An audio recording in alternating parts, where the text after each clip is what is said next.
What is the most disrespectful thing someone has done in your home? The first thing Jake said when he walked in was, "Nice house. So is Tara's share already decided, or are we waiting till after Grandma's funeral?" I thought he was joking, but he was dead serious. He said it with a straight face, right in front of our 84-year-old grandmother. My cousin Tara had brought her new boyfriend to Thanksgiving dinner. None of us even knew she was seeing anyone until he stepped out from the car like he was here to buy the place, adjusted his sunglasses, and looked at us like we were there to serve him. She introduced him to everyone and went to help in the kitchen. Jake stayed in the living room, looking around like he was shopping for furniture. He pointed at a photo and said, "Dang, someone had a rough haircut," not realizing it was my dad's high school graduation picture. Then he picked up one of Grandma's crystal figurines and checked the bottom for a label. "Is this real Swarovski? Might be worth something." Everyone just stared at him. At dinner, he stacked his plate with 3 scoops of mashed potatoes, half the turkey, 5 rolls, and most of the stuffing. While chewing with his mouth open, he asked my dad if the house had ever been appraised. "Old places like this usually have hidden value." My dad replied, "It's not for sale." Jake shrugged. "Everything's for sale." Then he looked at Grandma's hand and said, "That's a nice ring. Gold? Custom maybe? Are you planning to pass that down?" Or the table went quiet. Grandma said, "I got this in 1959 from my husband. It hasn't left my hand since." Jake nodded. "It's just smart to plan early. Avoid drama later." He said that while eating the stuffing she made. My uncle set his fork down and said, "That's enough." Jake leaned back,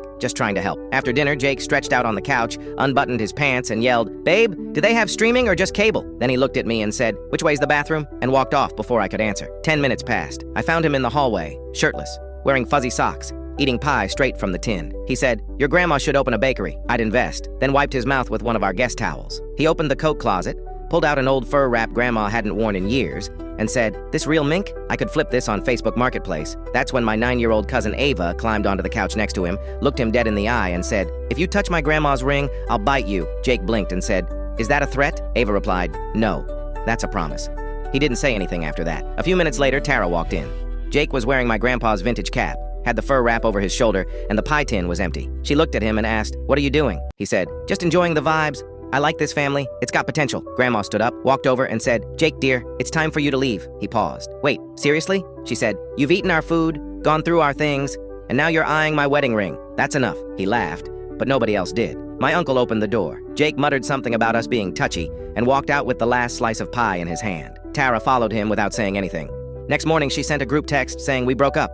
I don't know what I was thinking, and Grandma replied, "Next time she brings someone over, he needs to pass a background check and an IQ test." Someone said Jake would have failed both before he found the door, and the group chat lit up with laugh emojis, including Tara. Some people try to take what they don't deserve. Jake didn't just cross the line. He walked in, erased it, and drew a new one in crayon. And we made sure he'd never be back to color it in.